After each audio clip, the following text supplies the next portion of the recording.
काय झाले, दोन नवे आरोपी जे आहेत ते अटक करण्यात आले, ज्यामध्ये मुख्य आरोपी जो आहे त्याला देखील अटक करण्यात आलेली आहे. आणि काय बाजू ठेवण्यात आले? 281-26 कोणगावचा जो टीईटीचा पेपर लीक झाला होता, याच्याने पूर्ण महाराष्ट्रात जी आणि देशात जी खळबळ माजली होती, त्याच्यामध्ये आज याच्यापूर्वी जे 12 आरोपी अरेस्ट केल्यानंतर आज पोलिसांनी दोन नवीन आरोपी, जो विजेंद्र गुप्ता, सुमन गुप्ताचा जो नवरा आहे तो, आणि त्याचा मित्र इंद्रजीत सिंग यांना मेहरबान न्यायालयापुढे आणलं होतं.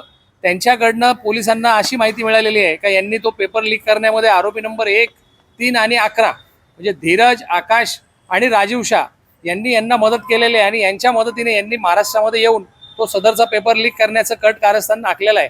हा जो आरोपी आहे विजेंद्र गुप्ता, हा आत्तापर्यंत त्याचा अस्तित्व लपून फरार होता आणि त्याला पोलिसांनी त्यांच्या कसोशीच्या साहाय्याने त्यांना अरेस्ट करून आज मेहरबान न्यायालयात आणलेलं आहे आणि 30 तारखेपर्यंत त्यांना पोलीस कस्टडी दिलेली आहे. काही बाजू ठेवलेली आहे हा, त्यांची काही बाजू मांडण्यात आली आहे? त्यांची बाजू ही मांडण्यात आलेली आहे. त्याचा जो मित्र आहे विजेंद्र सिंग आणि हा जो त्याचा जो आज जो नवीन आरोपी आणलाय तो, यांनी बनावट पेपर तयार करून हे विकण्यासाठी भिवंडी या ठिकाणी आलेले आहेत डोंगराळीमध्ये. आणि डोंगराळीमध्ये आलेला असताना जो ट्रॅप झालेला आहे, याच्या पूर्वीच्या आरोपींना अरेस्ट केलेला आहे.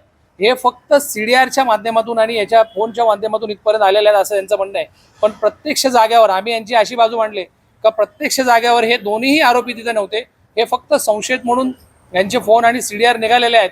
त्या कारणामुळे त्यांचे मित्र असल्यामुळे यांना आज मेहरबान न्यायालयापुढे आणलेले, अशी आज आम्ही मेहरबान न्यायालयात बाजू मांडलेली आहे.